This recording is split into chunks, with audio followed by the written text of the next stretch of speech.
Bonjour à tous, ravi de vous retrouver sur RTI 1 pour le 13h de ce samedi.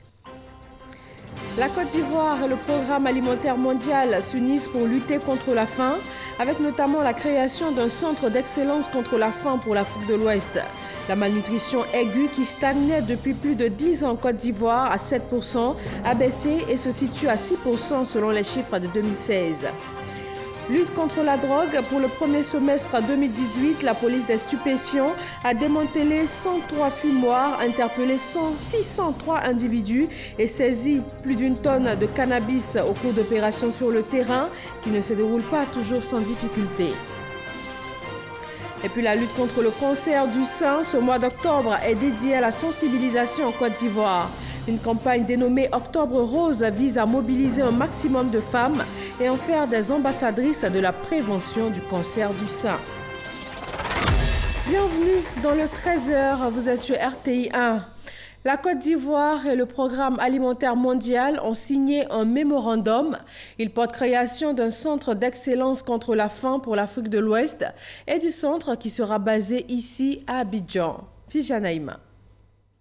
La signature ce vendredi 5 octobre 2018 à la primature par le Premier ministre Amadou Gon Coulibaly et le directeur régional du PAM, Abdou Dieng, du mémorandum d'entente portant création du Centre d'excellence régional contre la faim et la malnutrition en Afrique de l'Ouest et du Centre, est un acte fondateur porteur de très grands espoirs de vaincre enfin la faim et la malnutrition qui gagnent du terrain en Afrique. 222 millions de personnes sont en état de sous-alimentation aujourd'hui sur le continent au sud du Sahara.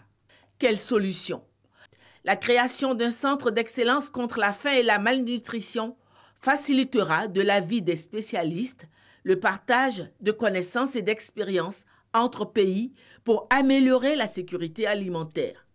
Selon la représentante du Programme alimentaire mondial en Côte d'Ivoire, Dr Adeyinka Badejo, et le coordonnateur du secrétariat technique permanent du Conseil national pour la nutrition, Dr Ngoran Patricia, qui ont fait une co-présentation du centre qui verra le jour. De bonnes pratiques en matière agricole existent dans de nombreux pays en Afrique. Le centre d'excellence permettra de les véhiculer. Le centre d'excellence sera basé à Abidjan. Concernant son fonctionnement, le coordonnateur résident du système des Nations Unies a donné quelques précisions.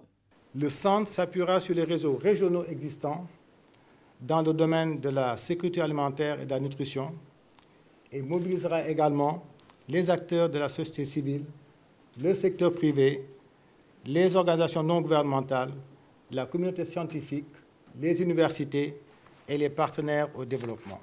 Le directeur régional du PAM, pour sa part, a félicité le gouvernement ivoirien qui s'engage par la signature du mémorandum à accueillir le centre d'excellence et à pourvoir financièrement à son fonctionnement. Je souhaiterais saluer l'engagement fort pris par le gouvernement ivoirien dans la lutte contre la faim et toutes les formes de malnutrition. J'aimerais réaffirmer la détermination et l'engagement du Programme alimentaire mondial pour accompagner ces efforts et assurer le succès et la pérennité de ce centre d'excellence. Le vice-président Daniel Kablan-Duncan a rappelé la volonté du président de la République Alassane Ouattara et du gouvernement de vaincre la pauvreté et la malnutrition en Côte d'Ivoire. Lors de son message à la nation le 6 août 2018, le président de la République a clairement affiché sa volonté d'accélérer l'action sociale du gouvernement dans l'optique d'une meilleure répartition des fruits de la croissance économique.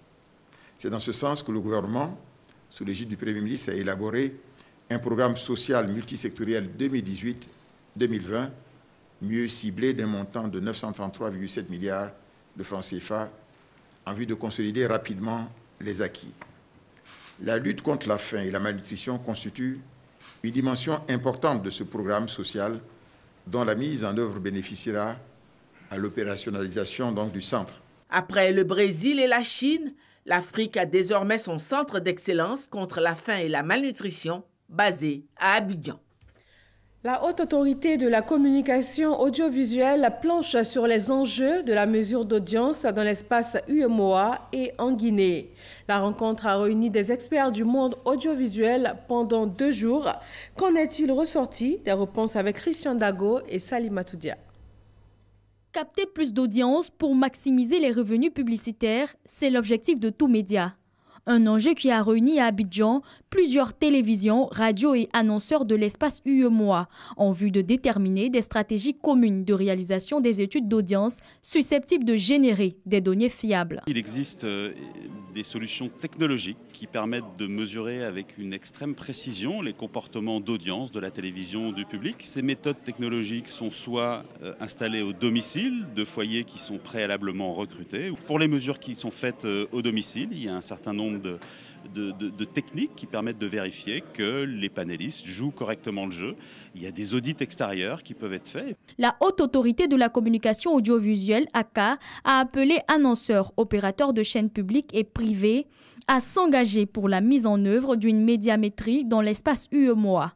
Chacun est venu avec son expérience, chacun est venu avec ses textes en la matière, mais aussi avec des études préalablement effectuées. Mais nous nous sommes rendus compte que les préoccupations restent les mêmes.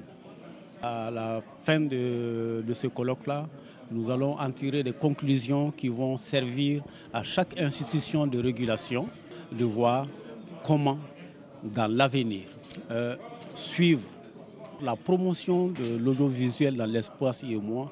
Une politique d'audience crédible réside selon les organisateurs dans le duo message mixte média.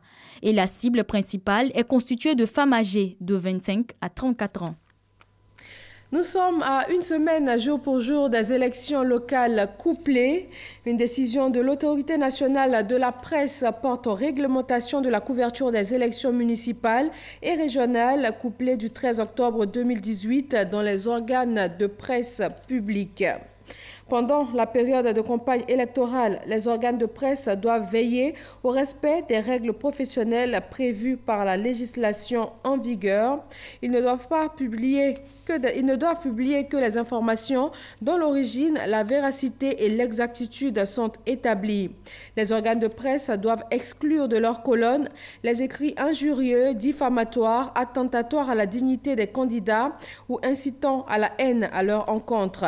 Les écrits sur la vie privée des candidats ainsi que les images les présentant dans des postures dégradantes sont proscrits pendant cette période. Et une autre décision de l'autorité nationale de la presse, cette fois sur les organes de presse privés, imprimés ou numériques. Pendant la période de la campagne électorale, les organes de presse privés, imprimés et numériques doivent veiller au respect des règles professionnelles prévues par la législation en vigueur. Ils ne doivent publier que les informations dont l'origine, la véracité et l'exactitude sont établies. Les organes de presse privés, imprimés et numériques doivent exclure de leurs colonnes les écrits injurieux, diffamatoires, attentatoires à la dignité des candidats ou incitant à la haine à leur encontre. Les écrits sur la vie privée des candidats ainsi que les images les présentant dans des postures dégradantes sont proscrits pendant cette période. Est interdite la publication sous quelque forme que ce soit des estimations de vote ou de sondage pendant la campagne électorale. Est interdite la publication des résultats, même partiels, avant leur proclamation par la commission électorale indépendante. À Bouaké, la capitale du Béké, les journalistes et professionnels des médias militent pour un scrutin apaisé. Ils ont exprimé cette position au cours d'une tribune de libre expression. Djeneba Ouattara et Soro Corona. Tribune de libre expression des journalistes et professionnels des médias de l'Est-Vallée du Bandama regroupés au sein de l'Union des journalistes de Bouaké, UJB. Le café de l'UJB est une lucane qui permet aux femmes et hommes des médias d'échanger avec les différents acteurs du développement local sur l'actualité socio-économique et politique. Occasion saisie par Abel Yoré, invité du 2e numéro du Café de l'UJB et les responsables de cette union, d'exhorter les candidats et les journalistes à la paix en cette période électorale. Les populations sont de plus en plus matures. Elles ne feront qu'entériner les choix qu'elles ont déjà faits. Je lance un appel à tous les candidats pour des campagnes civilisées afin d'aboutir à des élections apaisées. En invitant notre député, l'honorable Abel Djouri, à cette tribune, c'est d'envoyer un message fort à tous les journalistes. C'est d'envoyer un message fort à tous les hommes politiques. Leur dire que nous sommes là pour travailler pour la nation et non pour travailler à la destruction de la Côte d'Ivoire. Les autorités locales ont traduit leur reconnaissance aux journalistes pour leur initiative en les encourageant dans leur démarche. L'Union des journalistes de Bouaké existe depuis 2012. Ce samedi 6 octobre marque la 20e édition de l'opération Grand Ménage, dénommée Élection Zéro Déchet. Cette édition vise à nettoyer et maintenir en état de propreté les espaces publics avant et après chaque meeting. Le top départ a été donné dans la commune d'Adjamé et à cette occasion, les commerçants et les ONG œuvrant dans le secteur de la salubrité ont été sensibilisés à maintenir leur cadre de vie propre. Campagne pour la salubrité, campagne aussi pour la santé. Ce mois d'octobre est dédié à la sensibilisation sur le cancer du sein en Côte d'Ivoire. Une campagne dénommée Octobre Rose vise à mobiliser un maximum de femmes et en faire des ambassadrices de la prévention du cancer du sein. Didier Nguesson, Salimatou Dia. Octobre Rose, la campagne nationale de lutte contre le cancer du sein vient d'être lancée. Cette année, les professionnels des médias, les pharmaciens, les coiffeuses et esthéticiennes seront mis à contribution pour sensibiliser les populations. Pour le coordonnateur du programme national de lutte contre le cancer, la meilleure prévention reste le dépistage précoce. Tant que le diagnostic sera tardif, il sera toujours difficile de réduire le taux de mortalité.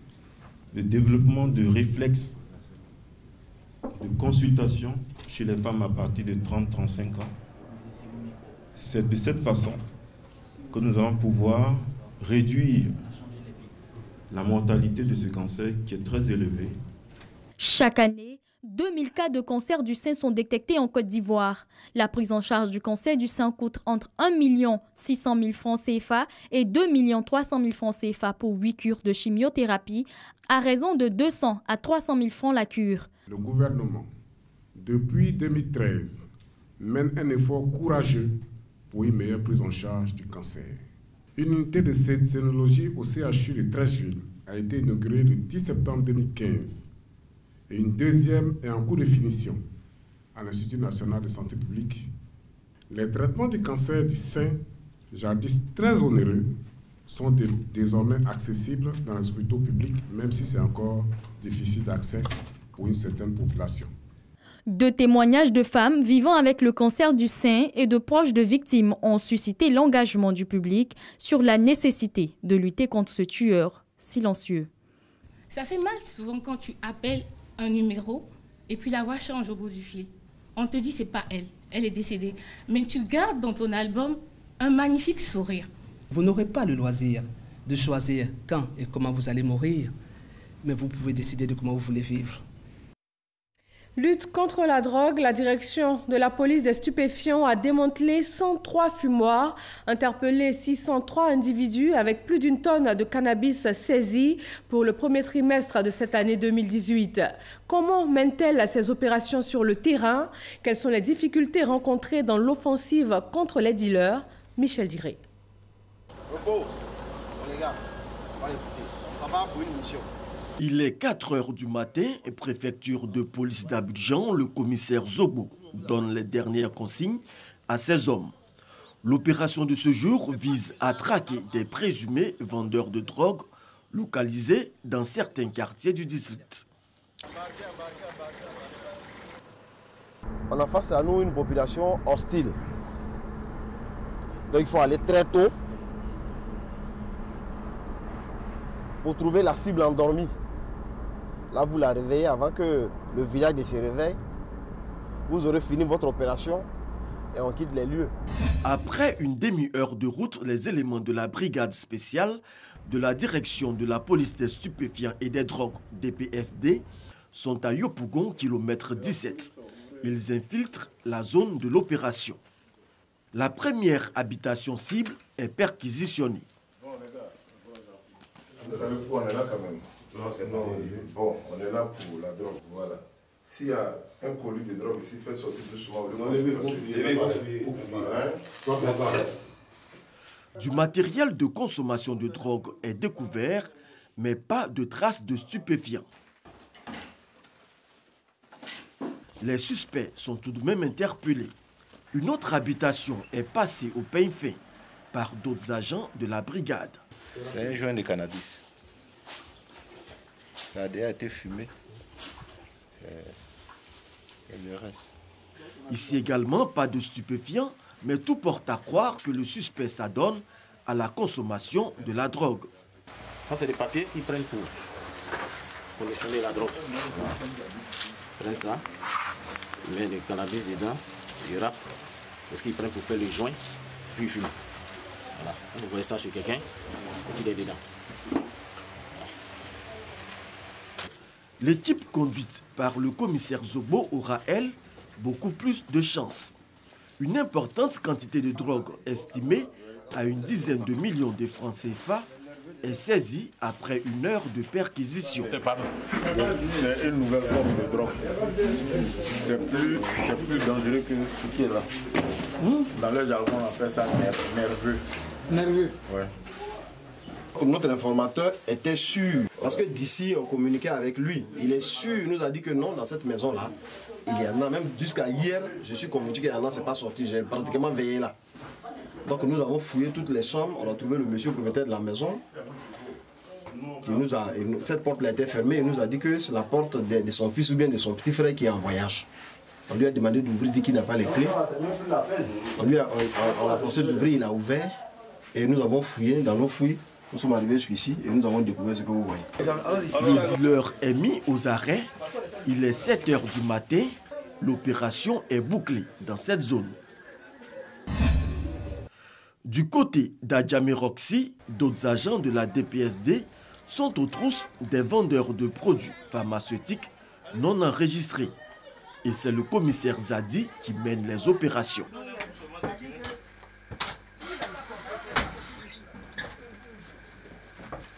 On trouve des stupéfiants dans ces produits-là, dans leurs produits qu'ils vendent à Roxy ici. Parmi les produits pharmaceutiques saisis, le tramadol fait une percée fulgurante. C'est utilisé dans le cas des fortes douleurs, mais les usagers de la drogue utilisent ça à d'autres fins. Les pleurs et lamentations des vendeuses n'auront aucun effet sur la détermination des forces de police. Pendant ce temps, dans le quartier d'Atekoubé, nous retrouvons les hommes du commissaire Zobo, cette fois pour une opération de démantèlement de fumoir. 9 suspects sont interpellés, dont une fille. 10 kg de cannabis saisis. Vous voyez où ils sont? Ils sont entourés de plein de personnes qui connaissent les activités qui se passent là. Mais personne ne peut alerter la police. Ça, c'est une difficulté. On a toujours demandé à la population de nous soutenir, de nous aider. Parce que la drogue, c'est un fléau. Ça détruit les enfants, ça détruit tout le monde. Aujourd'hui, même dans les écoles. La drogue s'enracine dans le milieu scolaire. De janvier à septembre 2018, une quarantaine d'élèves interpellés par la DPSD dans différents établissements sur l'ensemble du territoire national. Mais ici, pas de répression. L'on s'attelle plutôt à couper l'herbe sous le pied des élèves par la sensibilisation. Que ce soit les drogues traditionnelles, cannabis, héroïne et autres qu'on connaissait, mais ils se sont donnés à d'autres types de drogues qui sont les comprimés, qu'on appelle dans notre jargon les psychotropes. Alors au lieu de rester dans notre rôle de répression, la DGA a demandé, nous a instruit de nous rendre dans les écoles, dans chaque école, pour parler aux enfants de tout ce qui est danger lié à la consommation de la drogue. Au cours du premier semestre de l'année 2018, la DPSD a procédé à l'arrestation de plus de 600 suspects et démantelé une centaine de fumoirs. L'offensive s'accentuera tout au long de l'année avec toutes les forces de police pour traquer les vendeurs et autres consommateurs de drogue jusque dans leur dernier retranchement. La société de caoutchouc de Grand Bérébi dans l'ouest de la Côte d'Ivoire est secouée par un mouvement de grève. Depuis quelques jours, les ouvriers réclament une augmentation salariale, une revendication rejetée par la direction générale de cette société qui emploie 6 000 personnes. L'usine a été fermée par mesure de sécurité. Sam Conan. Des véhicules chargés de caoutchouc naturel stationnés, des travailleurs manifestant leur colère. Les usines et bureaux fermés. Telle est la situation depuis le mardi 2 octobre 2018 à la SOGB. Normalement, nos salaires de base c'est 92 000 qu'on devait recevoir. Mais on nous fait croire que c'est 36 000. Le travail est dur, mais ce que nous recevons chaque fin du mois, c'est pénible. Voilà, comment tu peux faire 20 jours de travail et à la fin, tu te retrouves avec une somme de 10 000 francs. Nous sommes dans le secteur agricole, donc soumis au SMAG. Les ouvriers dont il est question ici sont à la 3e catégorie et la grille conventionnelle dit qu'ils ont un salaire de base de 919 francs CFA, donc environ un salaire de base de 22 000 par mois. Nous faisons mieux que ça. Nous avons un salaire de base de la 3e catégorie qui va de 42 000 à 54 000. Je parle bien de salaire de base. Et donc, en ajoutant les autres primes, on se retrouve quand même à environ une moyenne de 92 000 et 91 000. On a intoxiqué les travailleurs en leur faisant croire que les 91 000 et 92 000 constituent les salaires de base, ce qui est archi faux. Aucune entreprise agricole ne peut payer à ce niveau-là. Ce mouvement de grève a coûté le poste à certains des mineurs. Des papiers de licenciement que la SOGB m'a envoyé parce que je revendique mon droit, mon salaire, que je revendique. La SOGB m'a envoyé un papier de licenciement pour me licencier parce que je réclame le droit de tout le monde. Nous avons malheureusement dû licencier tous ceux qui ont été à l'origine de la grève illégale et tous ceux également qui ont perpétré des actes de menaces et de violence vis-à-vis des travailleurs qui voulaient recommencer à travailler. Les forces de défense et de sécurité ont été déployées sur le site et les autorités préfectorales poursuivent la médiation pour ramener le calme et la reprise des activités. La Fondation Friedrich Naumann célèbre ses 60 années d'existence. Cette fondation allemande pour la politique libérale contribue à la promotion de la liberté, de la dignité humaine et de la paix dans le monde. Patricia Omouetia. La fondation allemande Friedrich Naumann célèbre 60 ans d'existence dans le monde. Elle a été fondée en 1958 en Allemagne par le premier président de la République fédérale allemande, Theodor Heuss. La fondation a pour vocation de promouvoir les libertés individuelles et la libéralisation. Nos perspectives, c'est financer davantage les thématiques comme le numérique, financer davantage les thématiques comme la formation politique des jeunes, parce que nous comprenons que l'Afrique, à près de 3 tiers sont jeunes et ont besoin de formation pour prendre en compte effectivement les défis du développement. La Fondation Friedrich Naumann a mené des actions dont la formation des journalistes, des programmes sur l'entrepreneuriat, mais surtout, elle s'est axée sur la formation politique des jeunes en Afrique. Pour cela, elle offre des bourses de formation politique en Allemagne. Certains ministres ivoiriens en ont bénéficié, notamment le ministre de la Communication et des Médias, Sidi Touré. Pour bénéficier de ces offres, il faut être membre d'un parti politique ou d'une association. Visitez la page officielle de la Fondation et s'inscrire aux offres publiées sur cette page. Parler d'aujourd'hui des 60e anniversaire de la Fondation, c'est parler de 60 années au service de l'humanité, et pas de l'Allemagne seulement, mais de tout le monde entier. La Fondation Friedrich Naumann existe dans 60 pays. Sa première installation en Côte d'Ivoire date de 1980. La Fondation souhaite apporter davantage de financement à certains partis politiques dans le cadre de leur action en Côte d'Ivoire. Les 7 villages du canton Guébié, zone ouest de la Côte d'Ivoire, célèbrent le développement. Ils ont bénéficié ces dernières années de reprofilage de routes et aussi d'adduction en eau potable. Doigt de laser. Routes reprofilées, construction de châteaux d'eau. Voici entre autres les actions de développement entreprises par le gouvernement dans le canton Guébié en faveur des populations. Satisfaits de ces réalisations, les 7 villages du canton Guébié ont rendu un hommage au président de la République. Traduisez à son Excellence, Monsieur le Président de la République, toute notre infinie gratitude. Dans un contrat social, tout comme dans l'amour, ce sont les actes qui expriment le mieux les sentiments qu'on a pour un homme, pour une femme, pour un peuple. Et pour les doléances, la réhabilitation des dispensaires de Dalidier, de Niagotougno et de Krabalilier s'impose. Le dispensaire de Niagotougno a besoin d'une clôture et d'une ambulance. Le bien-être des populations, une priorité du chef de l'État et son gouvernement, a fait savoir le ministre des Transports, Amadou Koné, parrain de la cérémonie. Il a exhorté le peuple guébié au pardon et à la réconciliation pour une paix durable. Grâce au président Ouattara, la Côte d'Ivoire se porte mieux du point de vue économique. C'est des dizaines de milliers de classes et de centres de santé qu'en seulement 7 ans, le président Ouattara a construit dans le pays.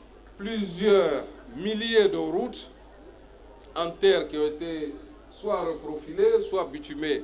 Je voudrais dire à toute la population du Guébié, il faut maintenant travailler à semer l'amour dans le cœur des uns et des autres.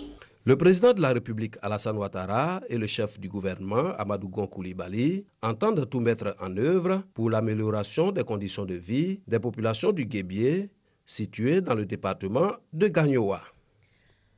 À Oumé, dans la région du Gor, la mythique salle de cinéma Yacouba Sylla, qui faisait la fierté de la ville dans les années 80, vient d'être réhabilitée. Elle aura marqué plusieurs générations et sa réouverture a pour but de redonner à la ville son engouement pour le cinéma, surtout pour les films made in Côte d'Ivoire.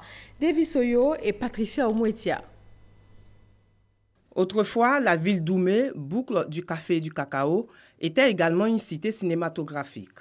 Sa salle de cinéma permettait d'éduquer et d'égayer les populations. Après plus de 2 décennies, Adama se souvient du bon vieux temps. Avant, on avait 2 films. On joue un, après ça, on joue l'autre un encore. Il y avait film hindou, Albera, Mangala, beaucoup de scènes vraiment. Vraiment, où on était bien en ce moment. Je ne sais pas pourquoi ils ont fermé le cinéma. Cet octogénaire, amoureux du cinéma, a transmis le virus à ses proches. À l'exemple de Christian, fils de son meilleur ami, ce dernier a grandi dans l'atmosphère des films du grand écran. On regarde les programmes, quand le programme est intéressant, ah non, c'est pas possible. À l'époque, là, bon, j'étais pas trop grand, mais les films indiens, les films chinois, western, ça nous intéressait beaucoup. Donc j'accompagnais les grands frères au cinéma. Si le cinéma pouvait revenir, prendre sa place de l'ancien temps, vraiment, ça ferait plaisir aux autres. Aujourd'hui, le quotidien des jeunes et des enfants de la ville est meublé des vidéoclubs et de jeux vidéo. Je ne suis jamais allé au cinéma parce qu'il n'y a pas aussi ici. Je ne suis jamais arrivé au cinéma parce que la salle est gâtée. Dans le but de faire découvrir l'univers cinématographique à ses enfants et susciter l'engouement autour des films ivoiriens, la mythique salle de cinéma Yacouba Sylla, vieille de 63 ans, est réhabilitée. Elle devient le centre polyvalent Yacouba Sylla d'Oumé. Ce centre a désormais une capacité de plus de 700 places et capable d'abriter toutes sortes de manifestations culturelles. Une initiative de la famille Yacouba Sylla en mémoire de Cheikh Yacouba Sylla, promoteur de la culture ivoirienne. Il a gardé les salles jusqu'à aujourd'hui. On ne les a pas transformées en magasins. Mais aujourd'hui, voilà la bonne coïncidence grâce à la politique que mène le chef de l'État, qu'applique monsieur le ministre. Donc la culture reprend sa place. Pour Maurice Kouakou Bandama, ministre de la Culture et de la Francophonie, l'inauguration de ce centre est le début d'une série d'ouvertures et de réouvertures des salles de cinéma qui ont disparu depuis les années 90. Les Ivoiriens sortent maintenant. Les Ivoiriens veulent des films ivoiriens. Vous allez voir que quand les films vont venir ici, cette salle va refuser du monde. Et nous avons décidé, avec l'Union des exploitants de salles de Côte d'Ivoire, d'ouvrir progressivement les salles. Nous avons un projet d'ouverture de 10 salles de cinéma. Avec des appuis du ministère, de l'État, mais aussi avec des appuis des privés, 4 salles à Abidjan et 6 salles à l'intérieur du pays, pour que nos productions puissent tourner. L'idée pour le ministère de la Culture et de la Francophonie, au-delà de l'ouverture du centre polyvalent Yacouba Sylla d'Oumé, est de faire du cinéma ivoirien un outil de développement au service de la culture ivoirienne. Dans l'actualité internationale, la communauté métisse sud-africaine manifeste depuis une semaine dans plusieurs villes du pays. Les motifs de ce mouvement général, cette communauté qui représente moins de 10% de la population sud-africaine se dit discriminée par le gouvernement en place. Elle dénonce également le trafic de drogue, la criminalité et l'inaction de la police dans certains quartiers. Ces métis sud-africains appellent l'armée à l'aide pour lutter contre les gangs. Ces violences ont éclaté la semaine dernière quand une mère de 6 enfants a été tuée dans la rue lors d'un échange de coups de feu entre membres de gangs rivaux. Merci de votre attention. Retrouvez Marie-Laure Goran à 20h. Moi, je vous dis à demain 13h pour un nouveau journal sur RTI 1. Très bon week-end à tous.